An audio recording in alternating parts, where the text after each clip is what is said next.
राजस्थान के बहुचर्चित REET paper leak मामले को लेकर सूबे की सियासत एक बार फिर गर्मा गई है।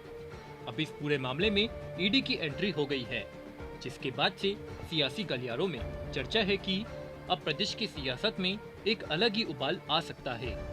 हालांकि रीट पेपर लीक मामले को लेकर सूबे के मुख्यमंत्री अशोक गहलोत ने बड़ा फैसला लेते हुए रीट लेवल 2 की परीक्षा को पहले ही निरस्त कर दिया था। आपको बता दें, रीट पेपर लीक को लेकर बीजेपी के दिग्गज नेता एवं राज्यसभा सांसद किरोड़ी लाल मीणा ने ईडी से जांच कराने की मांग की थी।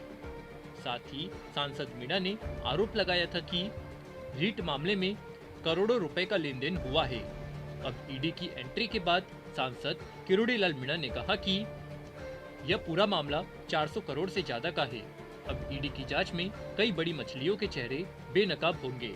आखिर क्या है पूरा मामला, जानने के लिए देखिए इस खास रिपोर्ट को। ये है टॉक्स न्यूज नेटवर्क और आप देख रहे हैं पॉलिटॉक्स, राजनीति का कच्चा चिट्ठा। प्रेजेंटेड बाय पतंजलि रिसर्च एवं एविडेंस बेस्ड आयुर्वेदिक औषधियाँ। आपको बता दें, रीट पेपर लीक मामले में अभी तक 40 लोगों की गिरफ्तारी हो चुकी है, तो वहीं 11 लोग जमानत पर छूट गए हैं।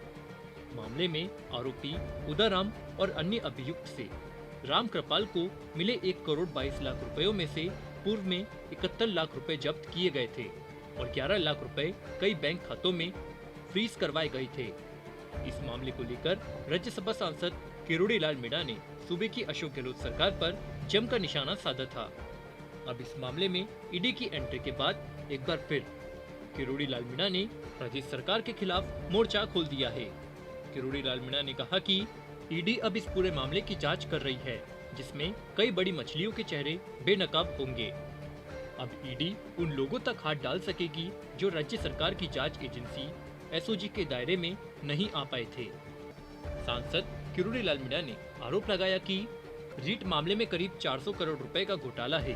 प्रदेश सरकार ने राजस्थान की 1.5 करोड़ जनता को लूटने का काम किया है। देखना इस मामले में किन किन लोगों के चेहरे सामने आते हैं। इस मामले में मुख्यमंत्री कार्यालय के अधिकारी से लेकर गहलोत कैबिनेट के मंत्री भी शामिल है। माना जा रहा है कि ईडी अब जल्द ही माध्यमिक शिक्षा बोर्ड के निलंबित अध्यक्ष डीपी चारोली और प्रदीप पाराशर से पूछताछ करेगी। ईडी ने पीएमएलए के तहत मामला दर्ज किया है। पेपर लीक करने में करोड़ों का लेन देन सामने आने के बाद केस दर्ज किया गया है। ईडी की राजस्थान ब्रांच अब केस में गिरफ्तार सभी आरोपियों को जल्द समन करेगी।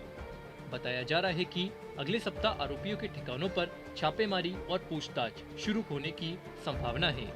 वहीं मामले में मुख्य आरोपी राम कृपाल मीणा और भजन लाल समेत मामले के आरोपियों से भी पूछताछ करेगी। रीट पेपर लीक मामले में जांच कर रही एसओजी की रिपोर्ट में जहां-जहां धन के लेन देन और बरामदगी की रिपोर्ट चार्जशीट में है, उन सभी बिंदुओं पर ईडी और एसओजी के अधिकारी जांच करेंगे। माना जा रहा है कि इस पूरे मामले में ईडी मीडिया रिपोर्ट्स और भाजपा सांसद किरोड़ी लाल मीणा के सौंपे हुए दस्तावेज और पेन ड्राइव का भी अध्ययन कर रही है। इस मामले में एसओजी की ओर से उदाराम, राम कृपाल और अन्य से 1 करोड़ 22 लाख रुपए से पूर्व में 71 लाख रुपए जब्त किए गए थे और 11 लाख रुपए विविध बैंक खातों में फ्रीज करवाए गए थे। राम कृपाल द्वारा अपराध से अर्जित धनराशि जिन व्यक्तियों को दी गई थी, उनसे 21,80,000 रुपए की धनराशि और जब्त की गई है। इस प्रकार अब तक 1,03,80,000 की धनराशि बरामद की गई है। इससे पहले फरवरी महीने में और बाद में सूबे की प्रमुख विपक्षी पार्टी बीजेपी ने मुख्यमंत्री अशोक गहलोत को जमकर आड़े हाथ लिया था। अब सियासी गलियारों में चर्चा है कि राजस्थान में आगामी विधानसभा चुनाव 2023 में रीट पेपर लीक एक बड़ा मुद्दा हो सकता है, जिसको बुनाने में विपक्ष सड़क से लेकर सदन तक लगा है। वहीं बेरोजगारों का सड़कों पर प्रदर्शन और धरना लगातार होता रहा है। मामले में अब ईडी जल्द ही राजस्थान माध्यमिक शिक्षा बोर्ड से सस्पेंड अध्यक्ष डीपी चारोली और प्रदीप पारेसर से भी ईडी की टीम पूछताछ करेगी। पॉलिटॉक्स ब्यूरो, जयपुर। ये है टॉक्स न्यूज नेटवर्क और आप देख रहे हैं पॉलिटॉक्स, राजनीति का कच्चा चिट्ठा।